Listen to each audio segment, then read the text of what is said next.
احتساب کے ساتھ جس نے بھی قیام کیا اور روزہ رکھا اس کے پچھلے گناہ معاف کر دیے جائیں گے. سچی بات ہے, یہ اجر ہے. اور مسلمان جو ہے وہ بنیادی طور پر اجر کو دیکھتے اور سنتے ہیں اور اس کو پا لیتے ہیں. تقویٰ ایسی دولت ہے, یاد رکھو ایک چیز ہے کہ انسان کو مل جاتی ہے, مل تو گئی ہے, اس کی حفاظت کس طرح ہوتی ہے. کیونکہ ہم نے اجر پا لیا, ہمارے گناہ بھی مٹ گئے, تو کل جب میزان لگے گا تو کیا اس میزان کے لگنے کے وقت بھی وہ گناہ مٹے ہوئے ہوں گے؟ وہ نیکیاں ہمارے پاس موجود ہوں گی یا ضائع ہو چکی ہوں گی؟ تو جو تقویٰ کی دولت ہے وہ یوں سمجھ لیجئے کہ ان نیکیوں کو, اس اجر کو محفوظ کرنے کا ذریعہ ہے کہ یہ کل قیامت کے دن ہمارے ترازو تک نیکیاں پہنچ جائیں اور گناہ ہمارے پلڑے تک نہ پہنچ سکے. محنت اس بات کی ہے, اس کی بھی محنت ضروری ہے. شاید سمجھ رہے ہیں, نہیں سمجھ رہے میں کیا کہہ رہا ہوں. ایک ہوتا ہے کسی چیز کو حاصل کر لینا, ایک ہوتا ہے حاصل کر لینے کے بعد مقررہ وقت تک اسے محفوظ رکھنا. تو یہ جو تقویٰ ہے یہ محفوظ رکھنے کا ذریعہ ہے. دیکھیے آپ نے قیام کیا, آپ کو انشاءاللہ اجر مل گیا, آپ کے انشاءاللہ گناہ معاف ہو گئے. لیکن آیا یہ گناہوں کی معافی, یہ اجر کا ملنا کل قیامت کے دن ہمارے ترازو کے معاملے میں ہمارے کام آئے گا؟ وہ تبھی ہوگا جب ہمارے پاس تقویٰ موجود ہوگا. بات سمجھ میں آئی؟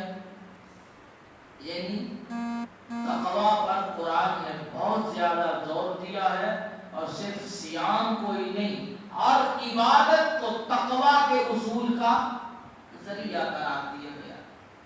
اور تقویٰ وقایا سے ہے, اس کا مطلب ہوتا ہے محفوظ ہونا, حفاظت میں چلے جانا, بچاؤ کرنا. سمجھ گئے؟ میں یہ کہنا چاہتا ہوں نیکیوں کی حفاظت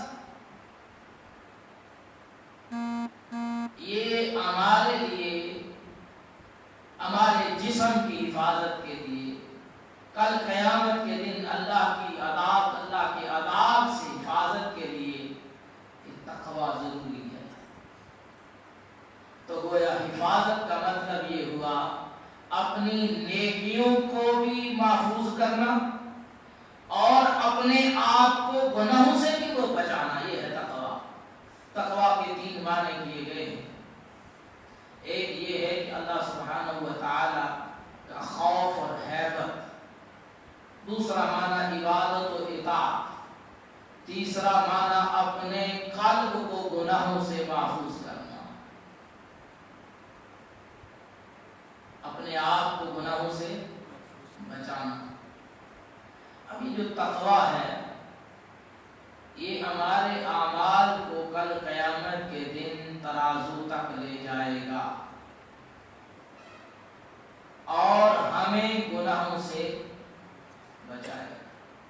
اس لیے اللہ نے کہا یا ایھا الذین آمنوا اتقوا اللہ حق تقاتہ, یا ایھا الذین آمنوا اتقوا اللہ حق تقاتہ. جاگ رہے ہیں یہ سوئے ہوئے؟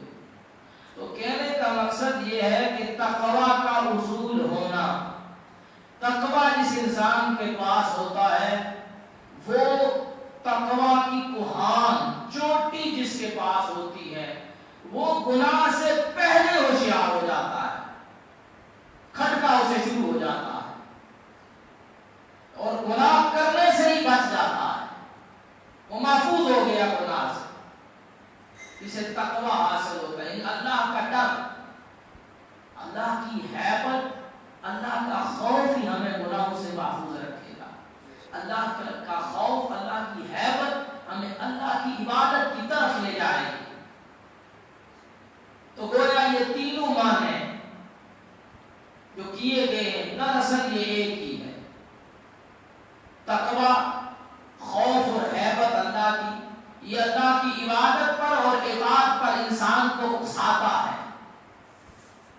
کے اندر قوت دیتا ہے اور گناہوں سے روکتا ہے، اسے جھنجھوڑتا ہے، گویا گناہوں سے آڑ ہے اور نیکیوں کی طرف یہ راستہ ہموار کرتا ہے۔ گناہوں کے لیے ڈھال ہے اور نیکیوں کے لیے راستہ ہموار کرتا ہے۔ اسے تقویٰ کہتے ہیں، یعنی جس انسان کے لیے نیکی آسان بن جائے، گناہ مشکل ترین بن جائے، اسے تقویٰ کی دولت میسر ہو جاتی ہے۔ یہ بات ذہن میں رکھیں، جس کو گناہ مشکل ہو جائے جس کے لیے اور نیکیاں آسان ہو جائیں، یعنی گویا آپ یوں سمجھ لیجئے جس کو عبادت میں لذت آنے لگے، جس کو اطاعت رسول میں سرور ملے، جس کو اتباع رسول میں مزہ آنے لگ جائے، اور بدعت جس کے لیے کڑھن کا سبب بن جائے، شرک اپنے اندر تو کیا کسی دوسرے میں دیکھے بےتاب ہو جائے۔ یہی بات ہے کہ نبی رحمت صلی اللہ علیہ وسلم تقویٰ کی چوٹی پر کھڑے تھے، متقین کی صف کے امام تھے۔ اللہ نے کہا لعلک باخع نفسک، ان لوگوں کی اللہ کے معاملے میں بے قدری کو دیکھ کر آپ اپنے تئیں ہلاک کر لیں گے۔ اتنی تکلیف جس کے سینے میں ہو، جب اللہ سبحانہ و تعالیٰ کی ذات کے معاملے میں انسان میرا روی کا شکار ہو جائے، جو بے تاب ہوتا ہے دل، بے چین ہوتا ہے دل، اور پھر وہ توانائی کا صرف کرتا ہے کہ یہ ختم ہو جائے اور اللہ کی عزت اور وقار ہونے لگ جائے، اس کے لیے وہ پاگل تک کروا لے، دیوانہ تک کروا لے، زمانے کی ٹھوکریں برداشت کر کے وہ تقویٰ کی چوٹی پر کھڑا ہوتا ہے۔ اور یہی انبیاء کے ساتھ ہوتا رہا، اور جسے اللہ کی عزت پر لوگ ہاتھ ڈالتے نظر آئے اور اسے کوئی فرق نہ پڑے کہ چلو خیر ہوتا رہتا ہے، اپنا اپنا مسلک ہے، سمجھ لیجئے اسے تقویٰ حاصل نہیں ہوا۔ اس نے روزے رکھ لیے، قیام کر لیا، سجدے کر لیے، تلاوتیں کر لی، اصل مقصد گویا میں یہ سمجھتا ہوں عبادت کا مقصد تقویٰ ہے، اور تقویٰ کا مقصد اللہ کی عزت کے لیے مر جانا ہے، اور جو اللہ کی عزت کے لیے مر جائے اسی کو اللہ نے کہا ہے یہ حیات جاودانی پا گیا ہے، اسے اب کائنات کی زبان مردہ نہ کہیں، اور جسے یہ شعور پیدا نہ ہو میرا رشتہ ہے، میرا ناتا ہے، میں کیا کروں، نہیں مانتے نہیں سمجھتے۔ میرے بھائیوں، ابراہیم خلیل اللہ نے اپنے باپ سے ٹکر لے لی، کیونکہ باپ شرک کی طرف گامزن کرنا چاہتا تھا۔ جس آسمان کے رب نے ہمیں والدین کی اپنی عبادت کے بعد وَقَضَىٰ رَبُّكَ أَلَّا تَعْبُدُوا إِلَّا إِيَّاهُ وَبِالْوَالِدَيْنِ إِحْسَانًا، احسان کا حکم دیا ہے، وہی اللہ ہمیں کہتا ہے ان دونوں میں سے اگر تجھے کوئی میرے ساتھ شرک پر آمادہ کرنے کی کوشش کرے فلا تطیعہما، پھر ان کی بات نہیں ماننی۔ پتہ چلا تقویٰ کی دولت جسے مل جائے، شرک سے اس کا ویر شروع ہو جاتا ہے، بدعت سے دشمنی شروع ہو جاتی ہے، پھر وہ ہیل و حجت نہیں کرتا، کرتے ہیں تو کرتے رہیں، ہوتا ہے تو ہوتے رہیں، ہم کیا کریں، یہ ہو جائے وہ ہو جائے۔ پتہ نہیں سمجھ رہے آپ یا نہیں سمجھ رہے میں کیا کہہ رہا ہوں۔ اگر یہ ہمت آپ کے اندر پیدا نہیں ہوتی اور نہیں ہو سکی تو پھر آپ خیال کیجیے، خیال کیجیے، اسی کو کہتے ہیں من رأى منکم منکرا فلیغیرہ بیدہ، فَإِن لَّمْ يَسْتَطِعْ فَبِقَلْبِهِ فَإِن لَّمْ يَسْتَطِعْ فَبِلِسَانِهِ فَإِن لَّم يَسْتَطِعْ فَبِقَلْبِهِ ذَلِكَ أَضْعَفُ الْإِيمَانِ۔ منکر کو دیکھ کے جو بےتاب نہیں ہوتا اسے تقوی کا ذرہ بھی نصیب نہیں ہوا۔ اس لیے صیام ہو یا قیام ہو، عبادت کوئی بھی ہو، مقصد تقوی ہے، اور تقوی کا مقصد اللہ کے لیے، اللہ کی عزت کے لیے، اس کی کبریائی کے لیے انسان ہمہ وقت ہوش میں رہے، اس کے آس پڑوس میں، اس کے قرب میں۔ آج تو یہ حالت ہے ہماری تقوی کی، باپ تو ہیل پر ہے، بیٹا شرک کر رہا ہے، چلو ٹھیک ہے اس کی اپنی زندگی ہے، میں کیا کروں، بس یہ سادہ سا جملہ کہہ کے راستہ بدل لیا جاتا ہے۔ یہ کام انبیاء نے نہیں کیا۔ یہی وجہ ہے کہ رمضان کا مہینہ ہے، بدر میں لڑے، کیوں لڑے؟ کیونکہ تقوی کا تقاضا تھا کہ اللہ کی عزت کے لیے لڑو۔ تو میرے بھائیوں، سست نہیں بننا، ہم فسادی نہیں ہیں، ہم فسادات نہیں چاہتے، اور سچی بات ہے وہ اس شخص اس عقل پر بہت بڑا فسادی ہے جو اللہ کے اختیار کسی اور کو دے دیتا ہے، جو رسول اللہ کے مقام و مرتبے کو تقسیم کر کے کسی اور کی طرف لے جاتا ہے، وہ اس کے امام ہوں یا مرشد و رہنما ہوں، وہ سخت ترین فسادی ہے، اور پوچھو تو وہ کہیں گے ہم بڑے اصلاح کرنے والے ہیں۔ تو بہرحال میرے کہنے کا مقصد یہی تھا کہ تقوی کو حاصل کیا جائے، تقوی کو پہچانا جائے۔ ایک مرتبہ یہ کہ گناہ کے قریب جانے سے پہلے ہی کھٹکا اسے جھنجھوڑا جاتا ہے، وہ قوت اسے جھنجھوڑتی ہے کہ اس کے قریب نہ جا، انسان بچ جاتا ہے، اور چھوٹی سی چھوٹی نیکی کو بھی وہ چھوڑنے نہیں دیتا حقیقت سمجھ کر، تقوی کرواتا ہے کہ یہ کر، یہ تیرے لیے بہتر ہے۔ یہ ہے اعلیٰ درجہ، اور تقوی کا کمزور درجہ یہ ہے کہ انسان گناہ کر بیٹھتا ہے، انسان گناہ کر بیٹھتا ہے، نیکی نہیں چھوڑتا، یہ وہ تارک نماز نہیں ہے، تارک روزہ نہیں ہے، تارک تلاوت نہیں ہے، وہ اخلاقیات میں، معاملات میں، ہر طرح کی وہ اس کو ادا کر رہا ہے، لیکن گناہ اس سے ہو جاتے ہیں، چھوٹے چھوٹے گناہ اس سے ادا ہو جاتے ہیں۔ یہ نچلا، یہ بڑی چھوٹی سی نچلا تقوی کا درجہ بیان ہو جاتے ہیں۔ کرتا کیا ہے؟ استغفار کرتا ہے، روتا ہے اپنے رب سے، اپنے گناہوں کی معافی چاہتا ہے، یہ بندہ بھی اللہ کو بڑا پیارا ہوتا ہے۔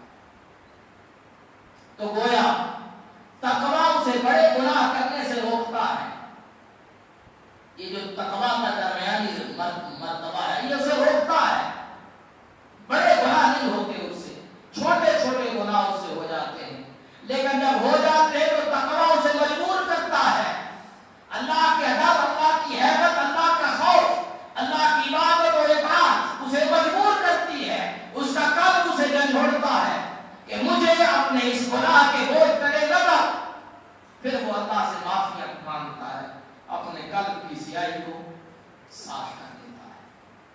اور تقوی کا آخری درجہ یہ ہے کہ انسان بڑے بڑے کبیرہ گناہ کر دیتا ہے، زنا تک کر دیتا ہے، بڑے بڑے گناہ ہوتے ہیں، اس قتل تک ہو جاتے ہیں، اس حرام کی حدیں کراس کر جاتا ہے، پر شرک کرنے والا یاد رکھیے جو شرک کرتا ہے اس کے پاس تقوی کی رتی بھی نہیں ہے۔ کیسے پتا چلا کہ اس کے پاس تقوی کی رتی نہیں ہے؟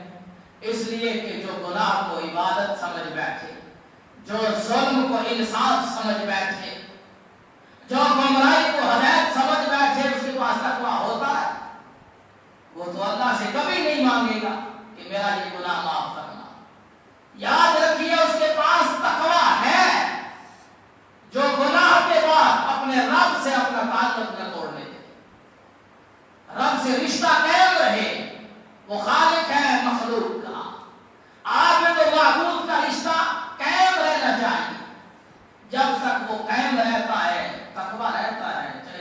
درجے کا ہو، انسان سے کبیرہ گناہ ہو کے کوئی آ کر لگا تیری تو بخشش نہیں ہے، کوئی ادھر آ کے کہنے لگا، ناامید کرنے لگے اسے، مایوس کرنے لگے اسے، لیکن وہ اپنے رب سے مایوس نہیں ہوتا اور نہ ہی اسے غلط فہمی میں ڈالا جا سکتا ہے۔ جو غلط فہمی میں پڑ جائے اللہ کے معاملے میں، وہ تقویٰ کی دولت سے خالی ہے۔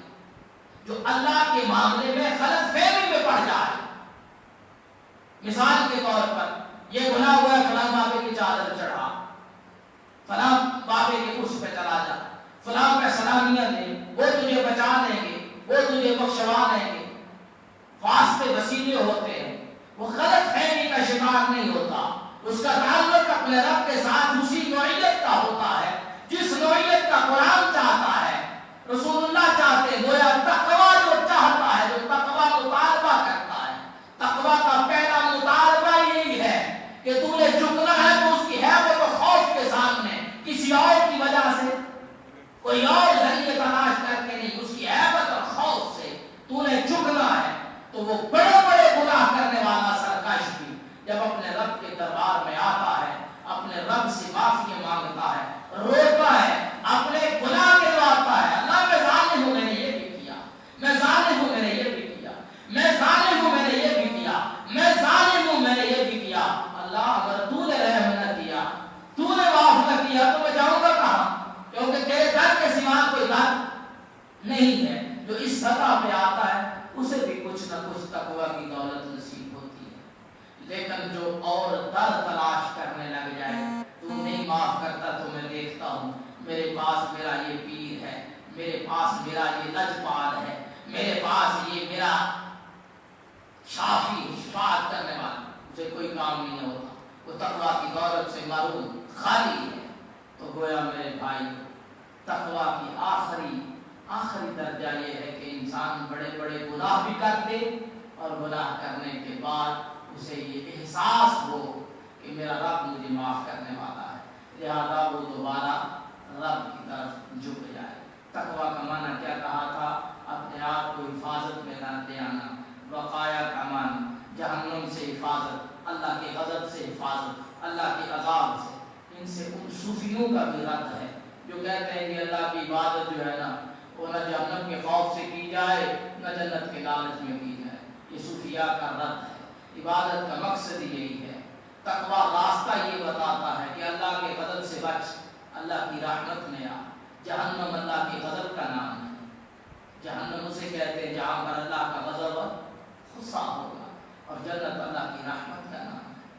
تو میرے بھائیو، تقویٰ کا اصول یہ بہت ضروری ہے۔ پہلی بات یہ کی کہ انسان گناہ سے پہلے بچ جاتا ہے، تقویٰ کی اتنی عظیم دولت سے اتنا بڑا کوہان اور چوٹی میسر آتی ہے۔ دوسرا یہ اس سے صغیرہ گناہ ہوتے رہتے ہیں، وہ معافی مانگتا رہتا ہے۔ تیسرا اس سے کبیرہ گناہ بھی ہو جاتے ہیں لیکن وہ اللہ کے در سے کٹتا نہیں۔ تو اللہ سبحانہ و تعالی ہمیں تقویٰ کی دولت سے مالا مال کرے، اور جسے تقویٰ مل جاتا ہے لا تقنطوا من رحمت اللہ، وہ اللہ کی رحمت سے مایوس نہیں ہوتا۔ اللہ سبحانہ و تعالی ہم پر رحم فرمائے۔ دوسری بات جو آپ سے کرنی تھی کہ آپ صلاۃ التسبیح پڑھ لیں، نہیں پڑھی، یہ تنہائی کی نماز ہے، علادگی کی نماز ہے، انفرادی نماز ہے، اس کا تعلق جماعت کے ساتھ نہیں ہے، اور اس کے بڑے فائدے ہیں۔ یہ کبیرہ صغیرہ گناہوں کی معافی کا سبب بھی۔ نبی رحمت نے صحابی کو کہا تھا ہو سکے روز پڑھ، روز نہیں پڑھ سکتا ہفتے میں پڑھ، ہفتے میں نہیں پڑھ سکتا مہینے میں، سال میں، زندگی میں ایک دفعہ پڑھ۔ تو کوشش کی جانی چاہیے کہ کم از کم ہفتے میں۔ ایک طریقہ اس کا یہ ہے کہ آپ نے ثنا پڑھی، اللہ اکبر شروع کی 4 رکعتیں ثنا پڑھی، اگر مغرب رات کو پڑھ رہے ہیں تو 2 رکعتیں پڑھ لیں، رات کو 2 پڑھ سکتے ہیں، دن کو بھی 2 پڑھ سکتے ہیں، لیکن دن کو 4 بھی پڑھ سکتے ہیں، لیکن رات کو 2 پڑھنا افضل ہے۔ طریقہ یہ ہے کہ ثنا پڑھنی ہے، اس کے بعد 15 دفعہ آپ نے پڑھنا ہے سبحان اللہ والحمدللہ ولا الہ الا اللہ واللہ اکبر، 15 دفعہ یہ پڑھ کے پھر سورہ فاتحہ سورت پڑھنی ہے، پھر 10 دفعہ یہی جملے پڑھنے ہیں سبحان اللہ والحمد للہ ولا الہ الا اللہ واللہ اکبر. پھر رکوع میں 10 دفعہ، پھر رکوع کے بعد 10 دفعہ، پھر سجدے میں 10 دفعہ، سجدے کے بعد 10 دفعہ، پھر دوسرے سجدے میں 10 دفعہ. اس طرح 4 رکعتیں پوری کرنی. دوسرا طریقہ جو حدیث میں آیا ہے، فاتحہ قرأت کے بعد 15 دفعہ، پھر رکوع میں 10 دفعہ، پھر رکوع سے اٹھ کر 10 دفعہ، پھر سجدے میں 10 دفعہ، سجدے کے بعد 10 دفعہ، پھر سجدے میں 10 دفعہ، پھر سجدے کے بعد 10 دفعہ. یہ دوسرا طریقہ ہے. جس کے لیے جو آسانی لگے وہ کر لے. یہ دونوں طریقے حدیث میں بیان ہوئے ہیں. اللہ سبحانہ و تعالی ہم پر رحم فرمائے، خیر فرمائے، ہمارے ساتھ خیر کا معاملہ کرے. سبحانک اللہم و بحمدک اشہد ان لا الہ الا انت استغفرک و اتوب الیک. ربنا آتنا فی الدنیا حسنۃ وفی الآخرۃ حسنۃ وقنا عذاب النار. اللهم إنك عفو كريم تحب العفو فاعف عنا. اللهم إنك عفو تحب العفو فاعف عنا. سبحانك اللهم وبحمدك أشهد أن لا إله